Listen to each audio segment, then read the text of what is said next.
نوری نەمر بەرجی شەشەم نووسینی مامۆستا محەممەد فەتحوڵڵا گولەن.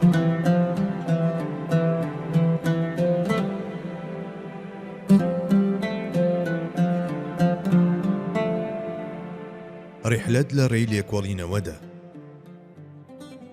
هاوڵە بەڕێزەکان هەروەک هەستیاریەکی لەم شێوەیەیان لە وەرگرتنی فەرمودەدا نیشان دەدا، بە هەمان شێوە گرنگیدانیان بە سوننەت تا ئەو ڕادەیە بوو کە بۆ تەنیا یەک فەرمودە لە شوێنێکەوە بۆ شوێنێکی دی بارگەی سەفەریان پێکەوە دەنا کە ئەمەش بە ڕیحلەت ناوبراوە. ئەوە تا عەتای کوڕی ئەبی ڕەباح کە یەکێکە لە فەقیهە گەورەکانی شوێن کەوتوان و چەندین زانای مەزن لە کۆڕیوانەی ئەودا چۆکیان داداوە دەجێڕێتەوە کە ئەبوو ئەیوبی ئەنساری دەیەوێت سەبارەت بە فەرمودەیەک کە لە پێغەمبەری خودداوە صلی الله علیه وسلم گوێی لێبووە لێکۆڵینەوە بکات. پێی دەڵێن تەنها هاوڵێک کە گوێی لەم فەرمودەیە بوو بێت و ئێستا لە ژیاندا بێت عوقبەی کوڕی عامرە.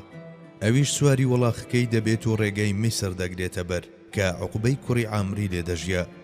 ئەمە گەشتێک بوو کە تەنها بۆ لێکۆڵینەوە لە یەک فەرمودە کە خودی ئەبوو ئەیوب خۆیشی دەیزانی لە مەدینەوە بۆ میسر ئەنجام دەدرا. پاش ئەوەی کە ئەبوو ئەیوب دەگاتە میسر دەچێتە ماڵی ئەمیری میسر کە مەسلەمەی کوڕی مخلەدە و چاوساغێک لەگەڵ خۆی دەبات و خۆی دەگەیەنێتە عوقبە. هەردوو دۆست لە کۆڵاندا بەیەک دەگەن و پاش یەکدی لە باوەشگرتن ئەبوو ئەیوب بە عوقبە دەڵێت هیچ کەسێک جگە لە من و تۆ لە ژیاندا نەماوە کە ئەم فەرمودەیەی لە پێغەمبەری خودداوە گوێ لێ بوو بێت کە باز لە پۆشینی عەیب و عاری باوەڕدار دەکات.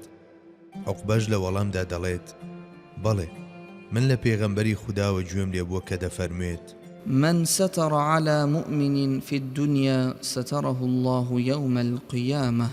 هەر کەسێک لە دنیادا عەیب و خراپەیەکی برای باوەڕداری بپۆشێت ئەوە خوای گەورە لە دوا ڕۆژدا عەیبی ئەو دەپۆشێت. ئەبوو ئەیوب کە دڵنیا دەبێتەوە ئەو فەرمودەیەی لای عوقبەیە هاوتای فەرمودەکەی خۆیەتی یەکسەر بڕیاری گەڕانەوە دەدات و دەڵێت من بۆ ئەمە هاتبووم ئیدی نامەوێت شتێکی دیکە تێکەڵ بە ئامانجی هاتنەکەم بکەم. هەردووبارە بە گوێرەی ڕیوایەتی بوخاری جابری کوڕی عەبدوڵڵا بۆ ئەوەی فەرمودەیەک کە عەبدوڵای کوڕی ئونەیز ڕیوایەتی کردووە لە زاری خۆیەوە گوێبیستی بێت ڕێی ڕێبواریەک دەگرێتە بەر کە ئامانجێک دەخایەنێت. پاش ئەوەی دەگاتە لای عەبدوڵڵا پێی دەڵێت زانیومە کە تۆ فەرمودەیەک لە پێغەمبەری خودداوە دەجێڕیتەوە کە من خۆم گوێبیستی نەبووم. جاترسام پێش ئەوەی لە زاری خۆتەوە گوێم لەم فەرمودەیە بێت یەکێکمان بمرین بۆیە هاتوومەتەلات.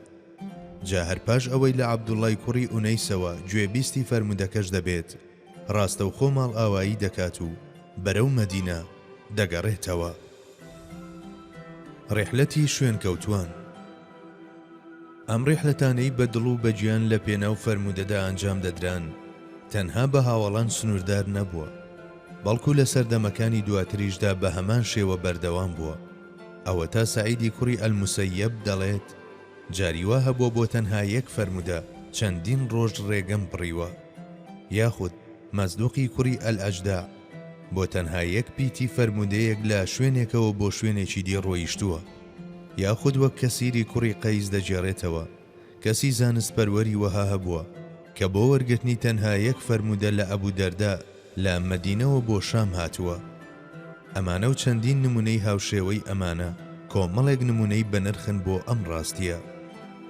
ئەو هەستیاریەی هاوڵان لە جێڕانەوەی فەرمودەدا نیشانیان داوە بە هەمان شێوە بۆ شوێن کەوتوانیشی گوازراوەتەوە.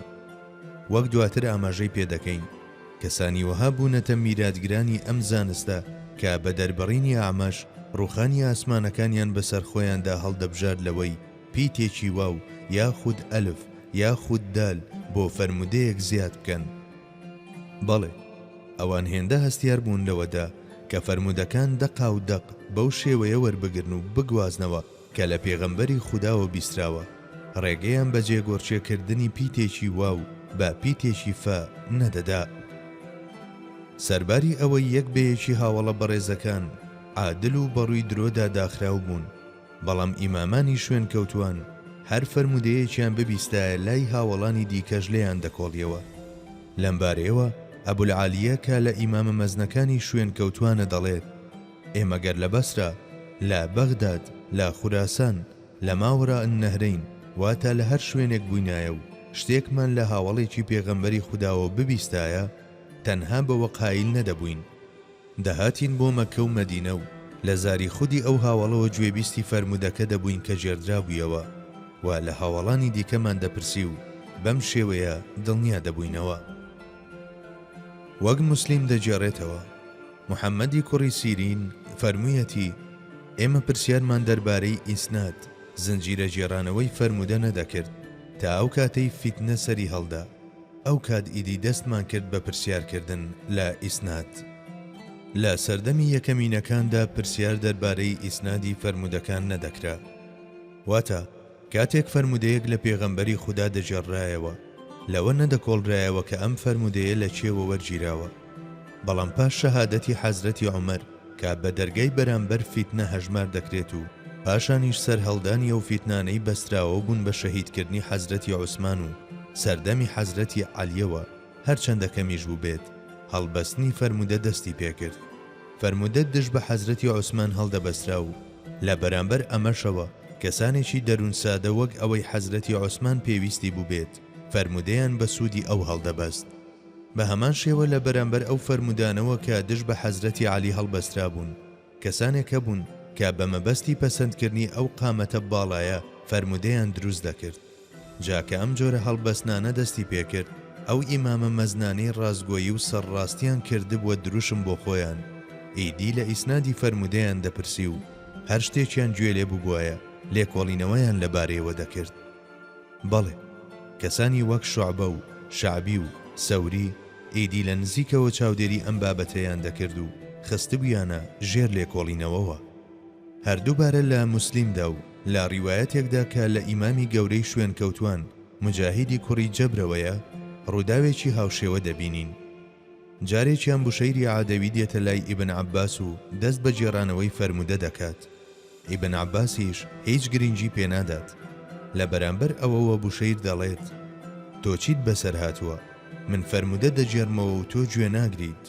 ئیبن عەباسیش ئەم وەڵامەی دەداتەوە. ئێمە پێشتر کاتێک یەکێک دەیوت پێغەمبەری خوددا صلی الله علیه وسلم فەرموویەتی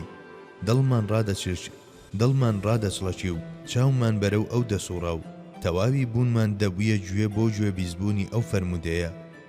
بەڵام کاتێک مرۆڤەکان سواری ئەسپی سەرشێت بوون و بەڕاست و چەپدا دەستیان بە ڕۆیشتن کرد و هەموو شتێکیان وت ئیدی ئێمە وامان لێهات جگە لەوەی خۆمان دەیزانین هیچ چیدی وەرنەگرین. زانەی مەزنی ئەندەلوس ئیبن عەبدولبەر لە شەعبی ئیمامی مەزنی شوێن کەوتوانەوە ئەم ڕووداوە دەجێڕێتەوە. جارێکیان ڕەبیعی کوڕی خوثین ئەم فەرمودەیەی جێڕایەوە: هەر کەس دەجار بڵێت لا ئیلاه ئیلا الله وحده لا شەریکە له له الملك وله الحمد وهو على كل شيء قدير، پاداشتی ئازادکردنی کۆیلەیەکی پێدەدرێت. شعبیش یەکسەر دەپرسێت چێ ئەمەی بە تۆ وتووە؟ لە وەڵامدا دەڵێت عەبدوڕەحمانی کوڕی ئەبی لەیلا. پاش ئەمە شعبی باری سەفەر پێک دەنێ و دەکەوێتە ڕێتا ئیمامی مەزن و فەقیهی مەزنی شوێن کەوتوان ئیبن ئەبی لەیلا دەدۆزێتەوە.